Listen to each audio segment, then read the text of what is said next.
President Biden took off for Japan Wednesday to attend the annual G7 summit in Hiroshima. Leaders are set to discuss issues including the Ukraine war and China. Biden cut his overseas trip short in order to come back to Washington for debt ceiling negotiations. Let's bring in CBS News senior White House and political correspondent Ed O'Keefe. Ed, this trip to the G7, the United States has to show up when the advanced economies are meeting, but does the president have more of an agenda than that, playing the role as president? Is there something he wants out of this meeting, and is that going to be possible given what's going on with the debt ceiling back in Washington? Well, I think, John, they would see this as a real opportunity to demonstrate that this is a president who can do more than one thing at once. And at a time when there are questions about his agility and his ability, frankly, to manage the economy and foreign affairs, they're hoping that he can come out of this demonstrating that the Western world, at least, or the world's biggest economies and their close friends are closely aligned on a series of things. They pointed out today, the president did and aides did on his way out of town, that he will be in touch with congressional leaders as needed on the phone, that his team will be in close contact with them back here in Washington on the domestic front. But in the next few days, there'll be big conversations about Ukraine, about countering China, about dealing with more pressing and modern issues like the threat of AI. And they hope, at least, that he can emerge from this looking as someone who's still in command of foreign affairs and certainly looking out for America's interests. Right. As president, you don't get to pick just one thing to focus on. So presidents don't actually do the nitty-gritty of negotiating. You know, they come in as the closer. But the White House has said there will be members of his top staff that will be in charge of negotiations. Why are the three that have been picked significant?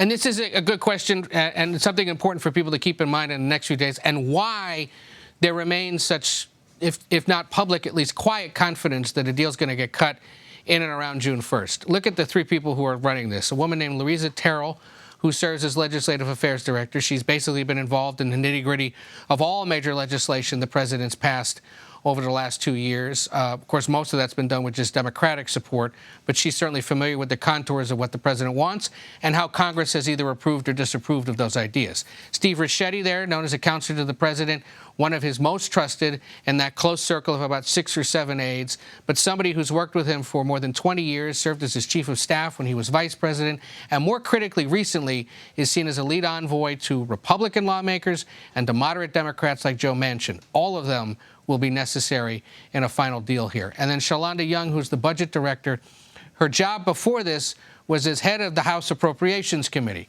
or the committee that writes the big spending bills. So she not only knows the contours of major spending agreements, she also knows which Democrats are going to be for and against some of those proposals. So you're not going to have Chuck Schumer in the room for Democrats. You're not going to have Hakeem Jeffries, the House Democratic leader, in the room. But these three people know what congressional Democrats are looking for. And more importantly, in a negotiation with the speaker, they know what the president wants. And so everyone seems pretty happy that these three are now involved. Right. Crucial not just for the spending and tax details, but for the nose counting details to get a final passage of anything. Back on the foreign front, Ed, what White House objective is lost by the president not going to Australia and Papua New Guinea, which are the parts of his trip that he cut short? 3 words: China, China, China. So you're saying China? The whole point of this trip, absent the G7, was to reinforce that the United States is remaining and seeking to remain a big power and influence in the Pacific, and that Australia especially needs to be buttressed and buoyed by allies like the United States and the United Kingdom. Remember, there's been this nuclear-powered submarine agreement with Australia that ticked off the French a few years ago. Part of this was to reinforce that agreement. There's this emerging group called the Quad, which involves the United States, India, Australia, and Japan, meant to counter the rise of China or the influence of China in that region, and that Australia was getting to host this meeting and finally get a presidential visit for the first time in about 10 years was a big deal to them. But now they're not getting it. The Papua New Guinea stop was only intended to be a few hours, but was also designed to reinforce that to those lesser known countries, those smaller countries in the South Pacific, the United States still cares about them, and they matter geopolitically to the U.S. There's growing concern that China especially is trying to expand its naval assets to those countries, is building roads and bridges through its through its infrastructure program in that part of the world, and then sending military assistance as well, and in some cases bolstering what are essentially autocracies, which is exactly what President Biden doesn't want to happen. So it's likely the Secretary of State will make that visit to Papua New Guinea, but Australia won't get a visit from either the President or the Secretary of State. What they will get instead is a full state visit at some point later this year, which is a decent consolation prize. Ed, on the G7 and China, how unified are the member nations of the G7 when it comes to this U.S. effort to counter China? I think the next few days are going to give us a hint of that. And it was notable that the National Security Advisor, in a pregame briefing for reporters on the way over on Air Force One today, was reinforcing that every one of those 7 has their own unique relationship with China and needs to do something to sustain it.